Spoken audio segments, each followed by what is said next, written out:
How to fix server sent broken packet on Minecraft Alternos.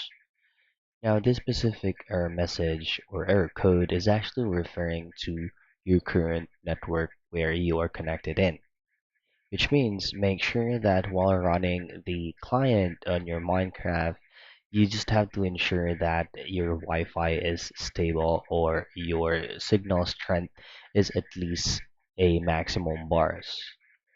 If not, all you have to do is just to um, turn off your physical router and have to turn it back on and relaunch the current server where you would like to go in. Other thing that you can do is ensure that your operating system on your PC is updated to this latest version. Head into your Windows icon, type in update, and then go directly for check for updates. Now, if there are required updates that you need to do on your PC, then you'll just have to update it first before relaunching the game. So those are just the basic troubleshooting steps for you to be able to fix server send broken packet on Minecraft Alternos.